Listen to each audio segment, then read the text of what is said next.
வணக்கம். இன்றைக்கி செந்திலோட குசின் பேஜில் நீங்கள் பார்க்க போகிறது ஒரு நார்த் இந்தியன் ஸ்டைலில் ஒரு சிக்கன் கிரேவி நம்ம செய்ய போகிறோம்.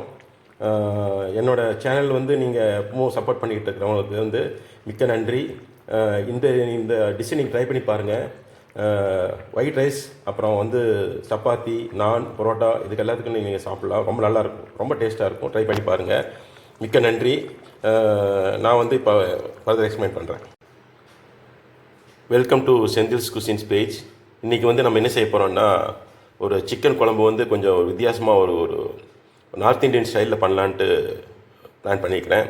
அதுக்கு நம்ம ட்ரை ரோஸ்ட் பண்ணணும். அது ட்ரை ரோஸ்ட் என்னென்னு பார்த்தா குமின், பட்டை, கிராம்பு, அப்புறம் இது பிளாக் பெப்பர், அப்புறம் சோம்பு, அப்புறம் ஏலக்காய், அப்புறம் இந்த ஸ்டார் விதை ஸ்டார் விதையை நான் கொஞ்சம் சேர்த்துக்கிறேன்.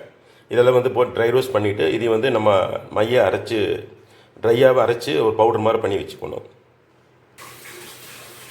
இது கருகிறான்னு பார்த்துக்காங்க. எனக்கு கருச்சுன்னா அந்த வாசனையெல்லாம் போயிடும். ரொம்ப ஒரு மாதிரி கருகின ஸ்மெல் வரும். கருக அளவுக்கு சிம்மில் வச்சு நீங்கள் ட்ரை ரோஸ்ட் பண்ணுங்கள்.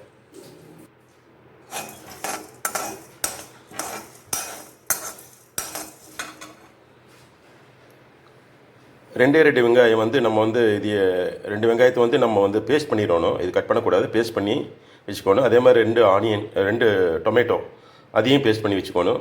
பேஸ்ட் பண்ணி வச்சுட்டு அப்புறம் ஜிஞ்சர் கார்லிக் பேஸ்ட் நம்மளுக்கு அடுத்து தேவையானது. ஜிஞ்சர் கார்லிக் பேஸ்ட் ஆல்ரெடி நான் பண்ணி வச்சுக்கிறேன். அதில் ஒரு 2 ஸ்பூன் நான் போட போகிறோம். இப்போ நம்ம பவுலில் கொஞ்சம் ஒரு அரை கப்பு தயிர் எடுத்து அதில் டர்மரிக் பவுடர், கொத்தமல்லி பவுடர் கொஞ்சம் நான் 2.5 ஸ்பூன் போட்டுக்கிறேன். டர்மரிக் பவுடர் ஒரு 1/2 ஸ்பூன் தான் போட்டுக்கிறேன். இப்போ அது கூட நம்ம சீரகத்தூள் கொஞ்சம் சேர்த்து வைக்கிறோம். சீரகத்தூள் 1.5 ஸ்பூன் போட்டுக்கிறேன். அப்புறம் நம்ம மிளகாய்த்தூள் 1.5 ஸ்பூன் சேர்த்து வைக்கிறேன். இப்போ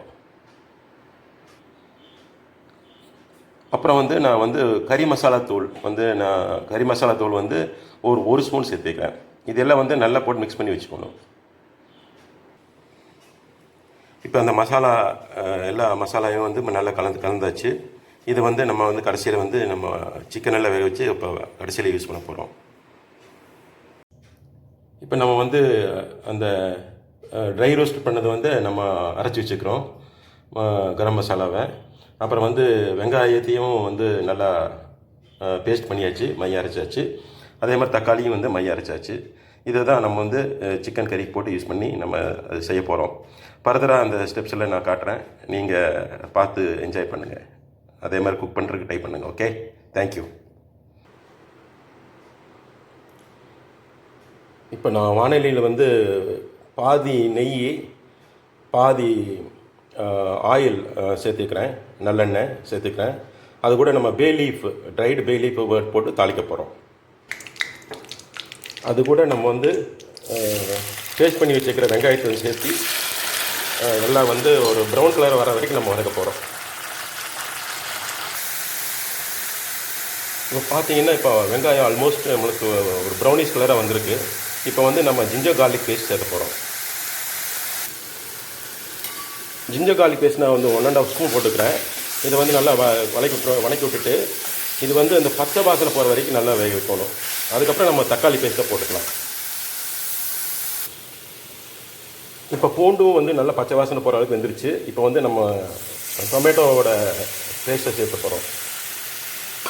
இது நல்லா கலக்கி விட்டு இதுவும் கொஞ்சம் ஒரு 2 நிமிஷம் நம்ம வேக வைக்கிறோம். இப்போ தக்காளி நல்லா வெந்துருச்சு. இந்த டைமில் நம்ம சிக்கன் க்ளீன் பண்ணி வச்சுக்கிற சிக்கனை போட போகிறோம்.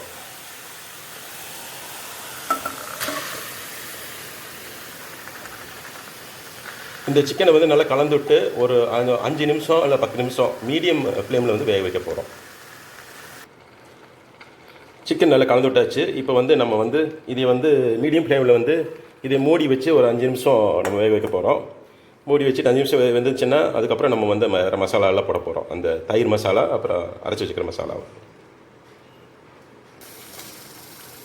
இப்போ பார்த்தீங்கன்னா 10 நிமிஷம் கழிச்சு பார்த்தீங்கன்னா இப்போ சிக்கன் ஓரளவுக்கு நல்லா தண்ணி கக்கி நல்லா வெந்திருக்கு. இப்போ அந்த நம்ம அந்த கர்டு மசாலா, தயிரில் வந்து அந்த மசாலா சேர்த்துமில்ல, அந்த மசாலா சேர்த்த போகிறோம். இப்போ நம்ம கர்டு சேர்த்தியாச்சு. அது கூட நான் 1 கப் தண்ணி சேர்த்திக்கிறேன். இது வந்து நம்ம ஒரு மீடியம் ஃப்ளேமில் வந்து ஒரு 15 நிமிஷம் நல்லா வேக வைக்கணும். அதுக்கப்புறம் நம்ம சால்ட்டு, தேவையான அளவு தேவைப்பட்டவங்க வந்து கொஞ்சம் லைட்டாக சுகர் போட்டுக்கலாம். சால்ட்டு, அப்புறம் அந்த அரைச்சி வச்சுக்கிற அந்த பவுடரை வந்து போட்டு நம்ம கசூரி மேத்தி லீவ்ஸ் போட்டு நம்ம சமைச்சு முடிக்க போகிறோம். இப்போ குழம்பு வந்து ஓரளவுக்கு நல்லா கொதிச்சு வந்திருக்கு. தண்ணி கொஞ்சம் ஜாஸ்தியாக ஊற்றிக்கிறதுனால இன்னும் கொஞ்சம் தண்ணி கொஞ்சம் சிக்கன்லேருந்து வந்து தண்ணி சேர்ந்து நல்லா வெந்திருக்கு. இப்போ வந்து நம்ம உப்பும் கொஞ்சம் லைட்டாக நான் சுகர் போட போகிறேன். அப்புறம் மில்க் கொஞ்சம் ஒரு 1/2 கப் மில்க் ஊற்றினா கொஞ்சம் நல்லாயிருக்கும். இந்த மூணையும் நான் சேர்த்த போகிறேன்.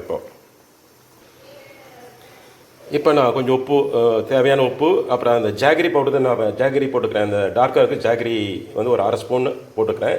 அப்புறம் வந்து பால் ஊற்றிக்கிறேன், மில்க் ஊற்றிக்கிறேன். இன்னும் இது வந்து நம்ம வேக வைக்க போகிறோம். ஒரு 15 நிமிஷம் நம்ம வேக வைக்க போகிறோம். இப்போ வந்து குழம்பு அழகு வந்துச்சு. இப்போ வந்து நம்ம அரைச்சி வச்சுக்கிற அந்த பொடி போட போகிறோம். பொடி போட்டு எல்லாம் மிக்ஸ் பண்ணி வந்து டோட்டலாகவே இந்த சிக்கன் நம்ம செய்கிறதுக்கு வந்து நம்ம எடுத்துக்கிற டைம் வந்து 25 மினிட்ஸ் தான். அதனால் வந்து இப்போ வந்து ஒரு 10 மினிட்ஸ் வேக வச்சுட்டு இப்போ இந்த மசாலா போட்டு இன்னும் ஒரு 10 மினிட்ஸ் வேக வைக்க போகிறேன்.